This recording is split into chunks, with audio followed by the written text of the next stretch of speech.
Hey guys, welcome back to my channel. तो दोस्तों, आज हम बिहार स्पेशल में करंट अफेयर करने वाले हैं। जो आने वाले बिहार के जितने सारे एग्जाम हैं, जैसे बीपीएससी, सीडीपो, जितने भी एग्जाम हैं, बिहार पुलिस और बिहार एएसआई, सब में बहुत ही यूजफुल कंटेंट रहेगा ये। तो दोस्तों, देर न करते हुए हम चलिए बिहार करंट का तो क्वेश्चन को देखते हैं और जो उपयोगी है उसको याद करते जाएंगे और लिखते जाएंगे। चलिए क्वेश्चन स्टार्ट करते हैं। कृषि के समग्र विकास के लिए राज्य सरकार द्वारा 1 अप्रैल 2023 को चौथा कृषि रोड मैप लागू किया गया। इसकी अवधि 31 मार्च 2028 तक है। याद रखिएगा दोस्तों, इसकी अवधि 2023 से लेकर 2028 तक है कृषि रोड मैप 4 का।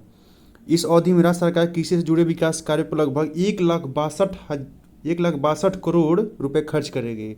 ये दोनों पॉइंट दोस्तों नोट कर लीजिएगा कि 1 अप्रैल 2023 से ले 31 मार्च 2028 तक ये 5 वर्ष के लिए कृषि रोड मैप 4 शुरू किया गया है। चलिए आगे देखते हैं। चौथे कृषि रोड मैप में 12 विभागों को सम्मिलित किया गया है। इसमें कितने विभाग को शामिल किया है? 12 विभाग को। चौथे कृषि रोड मैप के तहत कृषि के आधुनिकीकरण पर ध्यान दिया जाएगा और राज्य में बेहतर गुणवत्ता वाले बीज का विकास किया जाएगा। फसल अवशेष प्रबंधन वाले यंत्रों का निर्माण भी किया जाएगा। मोटे अनाज की खेती को बढ़ावा दिया जाएगा।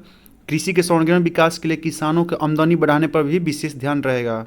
और चौथे कृषि रोड मैप के तहत विभाग प्राकृतिक वन भूमि पर 3.5 लाख पौधे का रोपण करेगा। 1 लाख हेक्टेयर में मृदा जल संरक्षण का और 1500 हेक्टेयर मीटर जल संचयन क्षमता का गार्लैंड ट्रेंच का निर्माण किया जाएगा। ये सब बिहार कृषि रोड मैप 4 का ये लक्ष्य है। इसमें मोटे अनाज पर तो विशेष ध्यान दिया जाएगा। ये गोल और गुणवत्ता वाले पॉइंट टू नोट कीजिएगा दोस्तों। इसमें कृषि का आधुनिकीकरण की बात कही गई है। इस समय अवधि में प्राकृतिक वन भूमि सहित प्राकृतिक वनों के बाहर करीब 20 करोड़ पौधों को लगाया जाएगा और टिश्यू कल्चर आधारित पौधशाला की स्थापना की जाएगी। अब देख लेते हैं थोड़ा सा एक नज़र में। कृषि रोड मैप जो फर्स्ट था वो 2008 से 12 के लिए चला। फिर जो कृषि रोड मैप सेकेंड था वो 12 से 17 के बीच में चला। कृषि रोड मैप जो 3 था वो 17 से 2023 के बीच में चला। और कृषि रोड मैप 4 जो अभी प्रेजेंट में चल रहा है वो 2023 से 2028 के बीच में चलेगा। चलिए नेक्स्ट को देखते हैं टॉपिक को। अब देखते हैं दूसरा राष्ट्रीय बहुआयामी गरीबी सूचकांक मल्टी डायमेंशनल पॉवर्टी इंडेक्स को देखते हैं। 17 जुलाई 2023 को नीति आयोग ने दूसरी राष्ट्रीय बहुआयामी निर्धनता सूचकांक जारी किया है। ये दूसरी बार जारी की गई है और नीति आयोग की रिपोर्ट के अनुसार 15-16 और 19-21 के बीच भारत में लगभग 13.5 करोड़ व्यक्ति बहुआयामी गरीबी से बाहर निकल गए हैं। कितने लोग बाहर निकल गए हैं दोस्तों? इसमें 13.5 करोड़ लोगों की बात की जाए कि वो बहुआयामी गरीबी रेखा से बाहर निकल गए हैं। चलिए आगे देखते हैं। और इसमें ऐसा कुछ अब है नहीं। ग्रामीण क्षेत्रों में गरीबी 32.59% घटकर 19.28% रह गई है। ये दोस्तों पॉइंट नोट कर लीजिएगा। ग्रामीण क्षेत्र में गरीबी कितनी रह गई है? 32 से घटकर 19.28% आ गई है। शहरी क्षेत्र में गरीबी घटकर कितना आ गया है? 8.65 से घटकर 5.27% गरीबी रह गई शहरी क्षेत्रों में। यानी कि दूसरा का जो बहुआयामी गरीबी सूचकांक निकला है इसमें देखा गया कि गरीबी में सुधार हुआ है, यानी गरीबी कम हुई है। ग्रामीण क्षेत्रों में 19.28% रह गई है और शहरी क्षेत्र में 5.27% रह गई है। इस सूचकांक के अनुसार सबसे ज़्यादा बिहार की 33.76% आबादी बहुआयामी गरीब है। यानी कि बिहार में 33.76% गरीबी है। अभी भी 33.76% गरीबी है। चलिए आगे देखते हैं। भारत में सबसे ज़्यादा गरीबों की संख्या में गिरावट उत्तर प्रदेश में हुई है और उसके बाद बिहार का स्थान है। बिहार में कितने की कमी हुई है? बिहार में 18.13% की गरीबी दर्ज कमी की गई है। गरीबी में कमी दर्ज की गई है। बिहार में पूर्वी चंपारण गरीबी से उबरने में सबसे अग्रणी जिला रहा है। ये भी पॉइंट नोट कीजिएगा कि बिहार में पूर्वी चंपारण गरीबी से उबरने में सबसे अग्रणी जिला रहा है। वैसे बिहार में 18.13% की गरीबी कम दर्ज की गई है और सबसे आगे रहा उसको उबारने में पूर्वी चंपारण। एमपीए के 3 आयामों पर मूल्यांकन किया जाता है। एमपीए जो मल्टी पॉवर्टी इंडेक्स है जो दूसरा बार आया हुआ है, ये 3 आयाम पर मूल्यांकन किया जाता है। स्वास्थ्य, शिक्षा और जीवन स्तर, जो कि पोषण, स्कूल उपस्थिति, स्कूली शिक्षा के वर्ष और पेयजल, स्वच्छता, आवास, बैंक खाता जैसे 12 इंडिकेटर पर प्रदर्शित किया जाता है। वैसे इसका 3 ही डायमेंशन है, स्वास्थ्य, शिक्षा और जीवन स्तर। चलिए दूसरा अब आगे देखते हैं। अब दूसरा का टॉपिक ये रहा कि वर्ष 2022-23 में भारत के विभिन्न राज्यों में बिहार का कैसा स्थान रहा, उस सबको थोड़ा देख लेते हैं। एमएसएमई सेक्टर के प्रोत्साहन और विकास में इसमें दूसरा स्थान रहा। बिहार का एमएसएमई सेक्टर, जो मीडियम स्मॉल माइक्रो फाइनेंस जो इकोनॉमिक सेक्टर है, इसमें ये दूसरा स्थान रहा बिहार का। और फिर प्रधानमंत्री सुरक्षित मातृत्व अभियान के तहत गर्भवती महिलाओं की देखभाल में भी दूसरा स्थान रहा बिहार का। अटल पेंशन योजना का लाभ उठाने में बिहार का स्थान भी दूसरा रहा। देश के बाहर काम किए जाने वाले लोगों में भी बिहार का स्थान दूसरा रहा, मतलब अधिकतर में दूसरा ही रहा। ऑक्सीजन खपत की निगरानी में भी बिहार का स्थान दूसरा रहा। संस्थागत प्रसव के मामले में भी दूसरा स्थान रहा। ई श्रम पोर्टल पर श्रमिकों को निबंधन के मामले में दूसरा स्थान रहा। वाहनों के निबंधन में तीसरा स्थान। राष्ट्रीय उच्च पथ यानी एनएच के जो डेंसिटी है, घनत्व है, उसमें तीसरा स्थान रहा। कमेंट में बताइए तो पहला और दूसरा कौन सा रहा, कौन सा राज्य का पहला स्थान है? पहला स्थान है राजस्थान का, दूसरा आप कमेंट में हमको बताइए। प्रधानमंत्री आवास योजना को पूरा करने में तीसरा का स्थान रहा। पंजीकृत इलेक्ट्रिक वाहनों की संख्या में चौथा स्थान रहा। विदेशी पर्यटकों को आकर्षित करने में 9वां स्थान रहा बिहार का। दोस्तों ये इंपॉर्टेंट पॉइंट है, विदेशी पर्यटकों को आकर्षित करने में हमारा बिहार 9वें स्थान पर रहा। सड़क दुर्घटना के बाद गोल्डन आवर में अस्पताल पहुंचाने में 15वां स्थान रहा। गोल्डन आवर जो होता है उसमें 15वां स्थान रहा बिहार का। और स्वास्थ्य सूचकांक रिपोर्ट में नीचे से क्या बताएं, नीचे से पहला स्थान रहा स्वास्थ्य सूचकांक रिपोर्ट में। चलिए नेक्स्ट देखते हैं। स्वच्छता सर्वेक्षण में 2022 में बिहार का रैंकिंग देखते हैं कैसा बिहार का स्वच्छता रहा। जारीकर्ता कौन जारी करता है? केंद्रीय आवास एवं शहरी मामले मंत्रालय जारी करता है। 10 लाख से अधिक आबादी वाले 45 शहरों में पटना का स्थान 45 शहर में पटना का स्थान 38वां रहा। ये दोस्तों ध्यान रखिएगा, पटना का स्थान 38वां रहा। 45 शहर में 38वां स्थान है। 100 से अधिक नगर निकाय वाले राज्यों में बिहार का स्थान 11वां रहा। बिहार के सभी नगर निकाय में पटना को पहला स्थान प्राप्त हुआ है। देश के 62 कैंटोनमेंट शहरों में दानापुर कैंट को 32वां स्थान मिला। 1 से 10 लाख आबादी वाले 382 शहरों में बिहार के कुल 25 शहर शामिल हैं। इन 25 शहरों में प्रथम स्थान गया को प्राप्त हुआ है। दोस्तों ये कोई इंपॉर्टेंट नहीं है, देखते हैं जो इंपॉर्टेंट है आपको बताया जाएगा। बिहार के गंगा किनारे वाले 1 से 10 लाख आबादी वाले शहरों में प्रथम स्थान मुंगेर रहा। ये दोस्तों इंपॉर्टेंट पॉइंट है। बिहार के गंगा किनारे वाले 1 से 10 लाख आबादी वाले शहरों की सूची में मुंगेर टॉप पर रहा।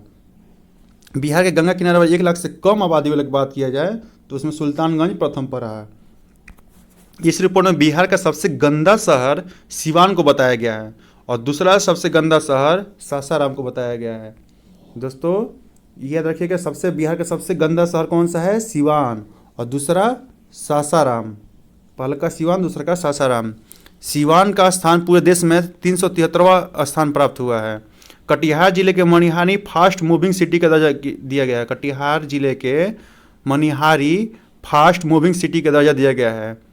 याद रखिएगा दोस्तों, इंपॉर्टेंट पॉइंट है, कटिहार जिले के मनिहारी फास्ट मूविंग सिटी का दर्जा दिया गया है।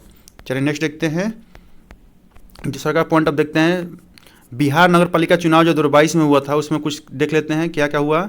बिहार नगर पालिका संशोधन अधिनियम 2020 के अनुसार वर्तमान 19 नगर निगम है। ये दोस्तों पॉइंट कीजिए कि कितने नगर निगम है? 19 नगर निगम है, 88 नगर परिषद है और 154 नगर पंचायत है। 154 नगर पंचायत, 19 नगर निगम, 88 नगर परिषद है। इस प्रकार वर्तमान में बिहार में कुल 261 नगर निकाय है। बिहार नगर पालिका 2007 के अनुसार बिहार में पहले 12 निगम था, ये नहीं देखना है, अभी का देखना है आपको। 19 नगर निगम है, 88 नगर परिषद है और 154 नगर पंचायत है। अब देखते हैं बिहार नगर निकाय 2022 दो चरण में चुनाव हुआ जो 18 और 28 दिसंबर को आयोजित करवाए गए थे। इन दो चरणों में 24 नगर निकायों के चुनाव करवाए गए। पहले चरण में 156 नगर निकाय का हुआ, दूसरे में 68 का हुआ। इन 17 नगर निगम में गया को छोड़कर बाकी सभी नगर में महिला मेयर बनी है। दोस्तों इंपॉर्टेंट पॉइंट ये भी है कि 19 नगर निगम में से 17 नगर निगम में मतलब कि गया को छोड़ दिया जाए तो सभी नगर निगम में महिला ही मेयर बनी है। पटना की मेयर सीता साहू और डिप्टी मेयर रेशमी चंद्रवंशी बनी है। और आगे देखते हैं पटना बिहार नगर पालिका चुनाव में OCR यानी कि ऑप्टिकल करेक्ट रिकॉग्निशन नामक नई तकनीक का इस्तेमाल किया गया है। ये भी दोस्तों एक न्यू पॉइंट है कि OCR टेक्निक का प्रयोग किया गया है। OCR का फुल फॉर्म होता है ऑप्टिकल करेक्टर रिकॉग्निशन। ये नई तकनीक का प्रयोग नगर पालिका चुनाव में किया गया है। चलिए थोड़ा सा आगे देखते हैं नोट में क्या लिखा हुआ है। अब बिहार में शहरीकरण की दर 11.3% से बढ़कर 15.3% हो गया। दोस्तों इसको याद रखिएगा या लिख लीजिए कहीं कॉपी में नोट्स बनाकर कि बिहार में शहरीकरण की दर 11.3 से बढ़कर 15.3% हो गया शहरीकरण की दर। 11.3 से बढ़कर 15.3 यानी कि 4 पॉइंट का उछाल आया है शहरीकरण में। आर्थिक सर्वेक्षण 2022-23 के अनुसार का शहरीकरण की बात कही गई है। और बिहार में कुल शहरों की संख्या कितनी है? 199। बिहार में कुल शहरों की संख्या 199 है। 1 लाख या इससे अधिक जनसंख्या वाले शहरों की संख्या 26 है। गांव, बिहार में गांवों की कुल संख्या 39,073 है। यानी शहरों की संख्या दोस्तों याद रखिए, गाँव की संख्या याद रखने की कोई ज़रूरत नहीं है। 199 शहर है बिहार में। चलिए आगे देखते हैं नेक्स्ट पॉइंट। बिहार के नए ब्रांड एम्बेसडर को थोड़ा सा देख लेते हैं कि कौन ब्रांड एम्बेसडर बने हुए हैं अभी हाल फिलहाल में। आनंद कुमार को बनाया गया है फाइलेरिया उन्मूलन के लिए। फाइलेरिया उन्मूलन के लिए आनंद कुमार को ब्रांड एम्बेसडर बनाया गया है। मोनिका दास को चुनावी प्रक्रिया में ट्रांसजेंडर समुदाय की सक्रिय सहभागिता हेतु स्टेट आइकन बनाया गया है। मोनिका दास को स्टेट आइकन चुनावी प्रक्रिया में ट्रांसजेंडर समुदाय को सक्रिय भागीदारी हेतु। मैथिली ठाकुर को बिहार खादी, हस्तशिल्प और हथकरघा में ब्रांड एम्बेसडर बनाया गया है। बिहार में मतदाता जागरूकता के लिए स्टेट आइकॉन भी मैथिली ठाकुर को ही बनाया गया है। बिहार पर्यटन विभाग द्वारा मैथिली ठाकुर को ही ये क्या कहता है कि ब्रांड एम्बेसडर बनाया गया है। और हिमा दास को पटना हाफ मैराथन के लिए ब्रांड एम्बेसडर चुना गया है। नव्या सिंह जो कटिहार की रहने वाली हैं, वो मिस ट्रांसक्वीन इंडिया की पहली ट्रांसजेंडर ब्रांड एम्बेसडर बनी है। नव्या सिंह दोस्तों ये याद रखिएगा, नव्या सिंह जो हैं कटिहार की, वो मिस ट्रांसक्वीन इंडिया की पहली ट्रांसजेंडर ब्रांड एम्बेसडर बनी है। नव्या सिंह कटिहार की रहने वाली है। और हिमा दास भी दोस्तों याद रखिएगा, पटना हाफ मैराथन का वो ब्रांड एम्बेसडर बनी हुई है। चलिए नेक्स्ट देखते हैं, नेक्स्ट में क्या लिखा हुआ है। बिहार पंचायती चुनाव 2021 को देखते हैं। बिहार पंचायती चुनाव 2021 की अधिसूचना 24 अगस्त 2021 को जारी की गई थी। इससे दोस्तों कोई खास नहीं क्वेश्चन पूछा जाना चाहिए, फिर भी हम इसको देख लेते हैं। बिहार पंचायत चुनाव जो 2021 की अधिसूचना हुआ था वो 24 अगस्त 2021 को जारी किया गया था। और बिहार पंचायत चुनाव 11 चरण में संपन्न हुआ था। 24 सितंबर को पहला और 12 दिसंबर को अंतिम चरण का मतदान हुआ था। बिहार के सभी 11 चरणों में 61.53% मतदान हुआ। चुनाव के ये तो कुछ खास नहीं इसमें 11 चरणों में महिलाओं ने चुनाव प्रक्रिया के दौरान बढ़ चढ़ के हिस्सा लिया, ये भी सही बात है। बिहार को प्रखंड जहाँ सभी 8 ग्राम पंचायत महिला ही मुखिया बनी है, सरमेरा प्रखंड। हाँ दोस्तों इसको याद रखिएगा, सरमेरा प्रखंड जो नालंदा जिला में है वो ऐसा प्रखंड, ऐसा ब्लॉक है जहाँ 8 ग्राम पंचायतों में महिला ही मुखिया चुनी गई है। सरमेरा प्रखंड नालंदा जिला का, वहाँ के सभी की सभी महिला ही मुखिया बनी हुई है। बिहार पंचायत चुनाव में पहली बार ईवीएम का प्रयोग किया गया। राज्य के पंचायत चुनाव में 32,801 उम्मीदवार निर्विरोध चुनाव निर्वाचित हुए और 1734 पद ऐसे थे जहाँ चुनाव लड़ने के लिए एक भी प्रत्याशी ने नामांकन नहीं किया। इन पदों पर पुनः 6 माह के अंदर चुनाव होगा। देखिए क्या ये नोट करने वाला पॉइंट है, 1734 ऐसे पद थे जहाँ चुनाव लड़ने के लिए एक भी प्रत्याशी ने नामांकन ही नहीं किया और इन पदों पर 6 माह के अंदर फिर दोबारा चुनाव होंगे। 21 वर्ष की अनुष्का बिहार की सबसे कम उम्र की मुखिया बनी है, जो शिवहर के कुशहर पंचायत की मुखिया बनी है। ये भी दोस्तों इंपॉर्टेंट वाला पॉइंट है। 21 वर्ष की अनुष्का कुमारी जो है वो शिवहर का कुशहर पंचायत, शिवहर जिला के कुशहर पंचायत की मुखिया बनी है। सबसे कम उम्र की अगर बात किया जाए मुखिया की तो अनुष्का कुमारी है, 21 वर्ष की है। आयोग के अनुसार 4 सीटों के लिए पुनर्मतदान कराया जाएगा। देखते हैं फिर दूसरा टॉपिक को देखते हैं। बिहार सरकार द्वारा घोषित किए गए जो नए नए दिवस हैं उसको भी देख लेते हैं। बिहार संग्रहालय दिवस यानी कि बिहार म्यूजियम डे 7 अगस्त को मनाया जा रहा है। महाराणा प्रताप की जयंती 9 मई को मनाया जा रहा है। विजयोत्सव दिवस 23 अप्रैल को कुंवर से संबंधित है जो ये मनाया जाता है। दोस्तों एग्जाम में पूछा जा चुका है पिछले बार भी कि विजयोत्सव दिवस कब मनाया जाता है, इसलिए दोस्तों इसको भूलना नहीं है, इसको कहीं लिख लेना है कि विजयोत्सव दिवस 23 अप्रैल को मनाया जाता है। महाराणा प्रताप की जयंती 9 मई को मनाई जाती है। जल जीवन हरियाली दिवस जो है प्रत्येक माह के प्रथम मंगलवार को मनाया जाता है। ये भी दोस्तों इंपॉर्टेंट पॉइंट है। प्रत्येक माह के प्रथम मंगलवार को मनाया जाएगा जल जीवन हरियाली, प्रत्येक माह के प्रथम मंगलवार को। शहीद दिवस 15 फरवरी को। सम्राट अशोक की जयंती 9 अप्रैल को मनाया जाएगा। सम्राट अशोक की जयंती 9 अप्रैल को। प्रतिबंध दिवस यानी शराब नहीं सेवन करने के लिए 26 नवंबर को मनाया जाएगा। परिवार नियोजन दिवस प्रत्येक माह की 21 तारीख को परिवार नियोजन दिवस मनाया जाएगा। दोस्तों ये देखिए इंपॉर्टेंट पॉइंट है, परिवार नियोजन दिवस प्रत्येक माह की 21 तारीख को। और वो जल जीवन हरियाली दिवस जो है प्रत्येक माह के प्रथम मंगलवार को। ये दोनों हर एक माह में ही मनाया जाएगा। बिहार पृथ्वी दिवस 9 अगस्त को डॉल्फिन दिवस 5 अक्टूबर को। चलिए नेक्स्ट देखते हैं दूसरा टॉपिक को क्या है। वर्ष 2023 में बिहार में आयोजित हुए महोत्सव और मेला। देखते हैं मालामास मेला आप लोग बहुत सुने होंगे, बहुत सारे लोग गए भी होंगे घूमने। तो मालामास मेला आप सब जानते होंगे कि राजगीर में लगता है। ये जुलाई 2023 में आयोजित हुआ और ये अभी तक चला, कुछ दिन पहले तक चला। अभी वन महोत्सव का शुभारंभ हुआ पटना में। बस इतने दोस्तों याद रखना कि कहाँ हुआ यही याद रखना है, डेट माह ये सब नहीं पूछने वाला है। मालमास मेला राजगीर में, वन महोत्सव का शुभारंभ पटना से। किन्नर महोत्सव प्रेमचंद रंगशाला पटना में ही हुआ।